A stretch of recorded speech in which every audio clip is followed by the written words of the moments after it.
Hello dears, എല്ലാവർക്കും സുഖമല്ലേ? നമ്മൾ കുറച്ച് നാൾ മുമ്പേ മണ്ണില്ലാത്ത കൃഷിയൊക്കെ ചെയ്തായിരുന്നില്ലേ? അത് രണ്ട് രീതിയിൽ ചെയ്തായിരുന്നു. ഒന്ന് നമ്മൾ മരത്തിൻ്റെ പൊടിയുടെ വേസ്റ്റ് വെച്ചിട്ടും അതുപോലെ തന്നെ മറ്റൊന്ന് ടെറസിലെ പൂപ്പായിൽ വെച്ചിട്ടുമാണ് ചെയ്തിട്ടുണ്ടായിരുന്നത്. അപ്പോൾ ആ ടെറസിലെ പൂപ്പായലിൽ നട്ടു വളർത്തിയ ചെടിയാണ് ഈ കാണുന്നത്. അപ്പോൾ ഇത് ചെയ്ത സമയത്ത് ഒരുപാട് പേര് കമൻസ് ചെയ്തായിരുന്നു. പലർക്കും ഇത് മുമ്പേ ചെയ്തിട്ട് നല്ല റിസൾട്ട് കിട്ടിയിട്ടുണ്ടെന്നും കുറച്ച് പേർക്കെങ്കിലും അത് ചെയ്തിട്ട് ചെടി ഉണങ്ങിപ്പോയെന്നോ അല്ലെങ്കിൽ നല്ല റിസൾട്ട് കിട്ടിയില്ല എന്നൊക്കെ പരാതി കണ്ടിരുന്നു. അപ്പോൾ ഏതായാലും ഞാൻ അന്ന് നട്ട അതേ ചെടിയുടെ ഘട്ടം ഘട്ടമായിട്ടുള്ള ഭാഗങ്ങളൊക്കെ ഞാൻ ഷൂട്ട് ചെയ്ത് വെച്ചിട്ടുണ്ട്. അപ്പോൾ അതിലെങ്ങനെയാണ് മുളകൊക്കെ ഉണ്ടായതും അതുപോലെ പിന്നീട് ആ ചെടിക്ക് എന്താ സംഭവിച്ചതെന്നൊക്കെ ഉള്ളത് ഞാൻ ഘട്ടം ഘട്ടമായിട്ട് കാണിച്ചു തരാം. അതോടൊപ്പം തന്നെ എനിക്ക് ഒരു ഹാപ്പി ന്യൂസ് കൂടി നിങ്ങളോട് ഷെയർ ചെയ്യാനുണ്ട്. അപ്പോൾ അത് ഏതായാലും ഇതിൻ്റെ ഇടയിലായിട്ട് തന്നെ പറയാം കേട്ടോ. അപ്പോൾ സ്കിപ്പ് ചെയ്യാതെ കാണാം. അപ്പോൾ നമുക്ക് നേരെ വീഡിയോയിലോട്ട് പോവാം. അപ്പോൾ നമ്മൾ മുമ്പത്തെ വീഡിയോയിൽ വളരെ ഡീറ്റെയിൽഡ് ആയിട്ട് ഇതിൽ എന്തൊക്കെ വളങ്ങൾ ചേർക്കേണ്ട അളവും കാര്യങ്ങളും ആ ഒരു സമയത്ത് ശ്രദ്ധിക്കേണ്ട കാര്യങ്ങളെല്ലാം തന്നെ ഡീറ്റെയിൽഡ് ആയിട്ട് പറഞ്ഞിട്ടുണ്ട്. എങ്കിലും കണ്ടിട്ടില്ലാത്തവർക്ക് വേണ്ടി പെട്ടെന്ന് ഞാനൊന്ന് പറയാം. നമ്മൾ ഉണക്കിയെടുത്തിട്ടുള്ള ചാണകപ്പൊടി, അതുപോലെ തന്നെ വേപ്പിൻ പിണ്ണാക്ക്, എല്ലുപൊടി, ഇത്രയും കാര്യങ്ങളാണ് മെയിനായിട്ട് വളക്കൂട്ടായിട്ട് കൊടുക്കുന്നത്. അപ്പോൾ സാധാരണ മണ്ണിൽ നടുന്ന ചെടികൾക്ക് കൊടുക്കുന്നതിനേക്കാൾ കുറച്ച് കൂടുതൽ മണ്ണില്ലാതെ കൃഷി ചെയ്യുമ്പോൾ വളമായിട്ട് ഞാൻ കൊടുക്കാറുണ്ട്. അപ്പോൾ ഈ ഒരു സംഭവം നമ്മൾ നന്നായിട്ട് മിക്സ് ചെയ്ത് വെച്ചതിന് ശേഷമാണ് നമ്മൾ എന്തെന്നാണ് ഗ്രോയിങ് മീഡിയ ആയിട്ട് എടുക്കുന്നത്. അത് മരത്തിൻ്റെ പൊടി ആയാലും കരിയിലായാലും എന്ത് ഐറ്റംസ് ആയാലും നമ്മൾ ആദ്യം നല്ല രീതിയിൽ വളക്കൂട്ട് ഉണ്ടാക്കി വെക്കണം. ഇനി നമ്മൾ ഇതിലേക്ക് പൂപ്പായൽ ചേർത്ത് കൊടുക്കാം. പൂപ്പായൽ ഈ ഒരു സമയത്ത് എല്ലാവരുടെ വീട്ടിലും വേസ്റ്റായിട്ട് വരുന്നൊരു സാധനമാണ് അല്ലേ. ഇപ്പോൾ മഴയൊക്കെ മാറി നല്ല വേനലൊക്കെ ആയ സമയത്ത് നമ്മൾ ടെറസിൽ നിന്നൊക്കെ അടിച്ചു വാരി കളയുന്ന ഒരു സാധനമാണ്. അപ്പോൾ എല്ലാവരുടെ വീട്ടിലും ഈ ഒരു വേസ്റ്റ് ഇനി നമ്മൾ വേസ്റ്റായിട്ട് കളയേണ്ട ആവശ്യമില്ല. വളരെ എഫക്റ്റീവായിട്ട് നമുക്ക് ചെടികളിൽ തന്നെ ഉപയോഗിക്കാം. കറ്റാർവാഴ തിങ്ങി വളരാനായിട്ട് നമ്മൾ പൂപ്പായൽ ഉപയോഗിക്കുന്ന വിദ്യയൊക്കെ ഞാൻ മുമ്പത്തെ വീഡിയോയിലൊക്കെ ചെയ്തിട്ടുണ്ട്. അപ്പോൾ കണ്ടിട്ടില്ലാത്തവർ അതൊക്കെ ഒന്ന് ട്രൈ ചെയ്ത് നോക്കാം കേട്ടോ. അപ്പോൾ പൂപ്പായൽ നമ്മൾ മാക്സിമം ഉണങ്ങി നന്നായിട്ട് പൊടിയായിട്ടുള്ളത് എടുക്കുക. മറ്റ് പ്ലാസ്റ്റിക്കിൻ്റെ വേസ്റ്റ് കാര്യങ്ങളൊക്കെ ഉണ്ടെങ്കിൽ അതിൽ നിന്ന് മാറ്റി കൊടുക്കാം കേട്ടോ. അപ്പോൾ ഇനി ഇതെല്ലാം കൂടി ഒന്ന് മിക്സ് ചെയ്ത് നമ്മൾ സാധാരണ ഗ്രോ ബാഗിൽ നിറക്കണ പോലെ അങ്ങോട്ട് നിറച്ചെടുത്താൽ മതി. കൂടുതൽ ഡീറ്റെയിൽഡ് ആയിട്ട് അറിയണമെന്നുണ്ടെങ്കിൽ ഇതിൻ്റെ മുമ്പത്തെ വീഡിയോ ഞാൻ ലിങ്ക് താഴെ കൊടുക്കാം. അപ്പോൾ കണ്ടിട്ടില്ലാത്തവരും അതൊന്ന് കണ്ടു നോക്കിയാൽ മതി കേട്ടോ. അപ്പോൾ ഇനി ഇതെല്ലാം കൂടി മിക്സ് ചെയ്ത് നമുക്ക് ചെടി നട്ടെടുക്കാം.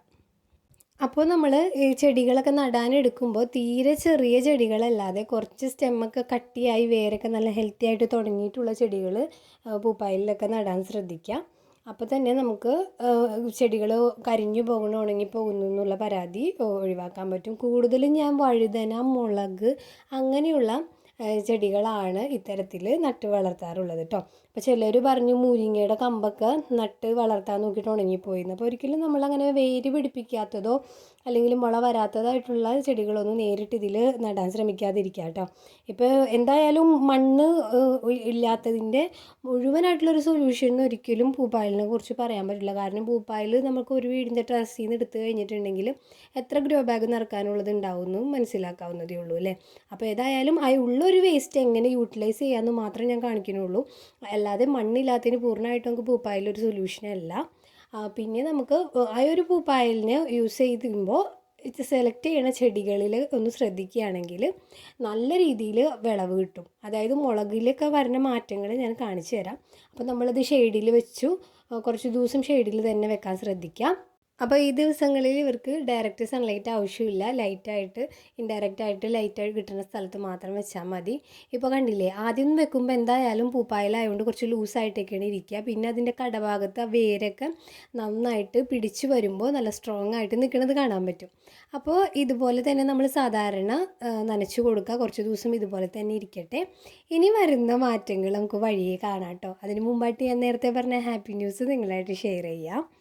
കഴിഞ്ഞ കുറച്ച് മാസങ്ങളായിട്ട് നമുക്ക് ഒട്ടും തന്നെ വീഡിയോസ് ചെയ്യാൻ പറ്റിയിട്ടുണ്ടായിരുന്നില്ല അല്ലേ. അപ്പോൾ വീഡിയോയിൽ കമൻസിലല്ലാതെ തന്നെ നമുക്ക് ഇൻസ്റ്റഗ്രാം വഴിയും അല്ലാതെയൊക്കെ നമുക്ക് പേഴ്സണലി മെസ്സേജ് അയക്കണ ഒരു കൂട്ടം സബ്സ്ക്രൈബേഴ്സ് ഉണ്ട്, നമ്മളെ വിശേഷമൊക്കെ അന്വേഷിക്കുന്നവർ. അപ്പോൾ അവരൊക്കെ കാണാതായപ്പോഴൊക്കെ നമ്മൾ മെസ്സേജ് അയച്ചൊക്കെ അന്വേഷിച്ചിരുന്നു. അപ്പോൾ അങ്ങനെ പറയാൻ പറ്റുന്നവരോടും എനിക്ക് റിപ്ലൈ കൊടുത്തു തുടങ്ങിയ സമയത്ത് ഞാൻ എല്ലാവരോടും പറഞ്ഞിട്ടുണ്ടായിരുന്നു കേട്ടോ. അപ്പോൾ കാരണം വേറൊന്നുമല്ല, ഞാനിപ്പോൾ ക്യാരിയിങ് ആണ്. ഇപ്പോൾ 5th മന്തിലാണ് ഉള്ളത്. അതിൻ്റെ ഗ്ലൂക്കോസ് ടെസ്റ്റും കാര്യങ്ങളൊക്കെയാണ് നിങ്ങളിപ്പോൾ ബാക്ക്ഗ്രൗണ്ടിൽ കണ്ടുകൊണ്ടിരിക്കുന്നത്. അപ്പോൾ ഹെൽത്ത് ഇഷ്യൂസൊക്കെ കുറച്ചധികം ഉണ്ടായിരുന്നു. ഭയങ്കര ക്ഷീണം, വോമിറ്റിംഗ് ആയിട്ട് ഹോസ്പിറ്റലൈസ് ചെയ്ത സിറ്റുവേഷനൊക്കെ ഉണ്ടായിരുന്നു. അപ്പോൾ അതുകൊണ്ടാണ് നമുക്ക് ഈ കഴിഞ്ഞ കുറച്ച് നാളായിട്ട് കണ്ടിന്യൂസ് ആയിട്ട് വീഡിയോ ഒന്നും ഇല്ലാതിരുന്നത്. അപ്പോൾ ഓരോരുത്തരായിട്ട് പറയുമ്പോൾ നേരത്തെ പറഞ്ഞില്ലല്ലോ എന്ന് പരാതി പറഞ്ഞിരുന്നു. അപ്പോൾ അത്തരത്തിൽ അറിയാത്തവരോ പറയാത്തവരോ ആരെങ്കിലും ഉണ്ടെങ്കിൽ അറിഞ്ഞോട്ടെ എന്ന് കരുതിയിട്ടാണ് കേട്ടോ ഞാനിപ്പോൾ ഇത് വീഡിയോയിലൂടെ തന്നെ ഷെയർ ചെയ്യണത്. അപ്പോൾ ഇനി അങ്ങോട്ട് നമുക്ക് കണ്ടിന്യൂസ് ആയിട്ട് വീഡിയോസ് ചെയ്യണം എന്നാണ് വിചാരിക്കുന്നത്. കുറച്ചും കൂടി മുമ്പത്തേക്കാൾ ആക്റ്റീവായിട്ടുണ്ട്. അപ്പോൾ ഇതാണ് നമ്മുടെ ഹാപ്പി ന്യൂസ്. അപ്പോൾ ഇനി നമുക്ക് നേരെ പൂപ്പായലിൽ നട്ട് വെച്ചിട്ടുള്ള ചെടിയുടെ വളർച്ചകൾ ഓരോന്നായിട്ട് കാണാം. അപ്പോൾ ചെടി നല്ല രീതിയിൽ പെട്ടെന്ന് തന്നെ നമ്മൾ പ്രതീക്ഷിക്കാത്തതിനേക്കാൾ ഫാസ്റ്റായിട്ട് വളരും കേട്ടോ. മണ്ണിൽ വെച്ച് കൊടുക്കുന്നതിനേക്കാളും ഫാസ്റ്റായിട്ട് തന്നെ നമ്മൾ പൂപ്പായലിൽ വെച്ച് കൊടുത്താൽ വളരുന്നുണ്ട്. മുളക് ചെടിയുടെ ഒരു കാര്യത്തിൽ ഞാൻ പല എക്സ്പെരിമെൻറ്റും നടത്തിയിട്ട് പറയുകയാണ്, നമ്മൾ മണ്ണില്ലാതെ മറ്റേത് മീഡിയത്തിലും നടുന്നതിനേക്കാൾ ഫാസ്റ്റായിട്ട് പൂപ്പായലിൽ വളരുന്നുണ്ട്. പൂപ്പായൽ അത്രയ്ക്ക് നല്ലൊരു വളം തന്നെയാണ്. മാത്രമല്ല ഇങ്ങനെ വളരുന്ന മുളക് ചെടിയുടെ ഇലകളിലൊക്കെ കീടബാധ വളരെ കുറവായിട്ടാണ് കണ്ടിട്ടുള്ളത്.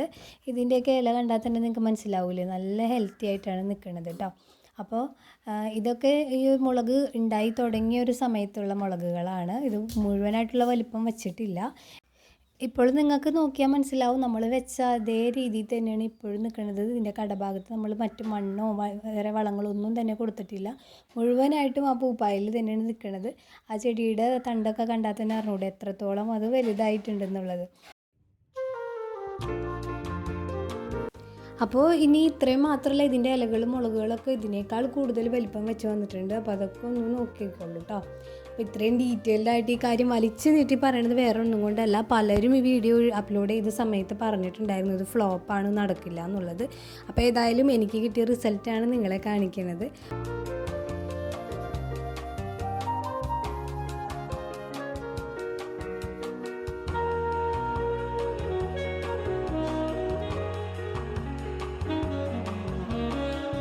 പിന്നെ ഇതാ കണ്ടില്ലേ, ഒരു സമയമായപ്പോൾ ഇലകളും മുളകുകളൊക്കെ കൂടി നിറഞ്ഞിട്ട് ഇതിൻ്റെ വെയിറ്റ് താങ്ങാൻ പറ്റാതെ നമുക്ക് താഴെ നിന്ന് ഒരുപാട് കുത്തുകൾ കൊടുക്കേണ്ട അവസ്ഥ വരെ ഉണ്ടായിട്ടുണ്ട് കേട്ടോ. അപ്പോൾ കുറേ ഇലകളൊക്കെ പറിച്ച് കളഞ്ഞിട്ടാണ് പിന്നെ അതിൻ്റെ വെയിറ്റൊക്കെ ഒന്ന് ബാലൻസ് ചെയ്തെടുത്തത്. ഇത്രയും നല്ലൊരു ഗ്രോത്ത് പൂപ്പായലിൽ നിന്ന് മുളക് ചെടിക്ക് കിട്ടാമെന്ന് പറഞ്ഞിട്ടുണ്ടെങ്കിൽ വളരെ നല്ല റിസൾട്ടായിട്ടാണ് എനിക്ക് തോന്നുന്നുള്ളത്. പിന്നെ പ്രത്യേക ഒരു കാര്യം, നമ്മൾ അപ്പോൾ ആ അടിവളം ചെയ്തതല്ലാതെ പ്രത്യേകിച്ച് അതിൻ്റെ ഇടയിൽ വലിയ കാര്യമായിട്ട് വേറെ വളങ്ങളൊന്നും തന്നെ കൊടുത്തിട്ടില്ല എന്നുള്ളതാണ്. അപ്പോൾ എന്തായാലും ഇതുവരെ സംശയം ഉണ്ടായിരുന്നവരുണ്ടായിരുന്നെങ്കിൽ ഇപ്പോൾ എന്തായാലും പൂപ്പാൽ കിട്ടുന്ന സമയമല്ലേ, ഒന്ന് ട്രൈ ചെയ്ത് നോക്കൂ കേട്ടോ. ഈ പറഞ്ഞ കാര്യങ്ങളൊക്കെ ഒന്ന് ശ്രദ്ധിച്ചാൽ മതി. അപ്പോൾ ശരി, നമുക്ക് മറ്റൊരു വീഡിയോയിൽ കാണാം. അതുവരേക്കും bye bye from Safees home diary.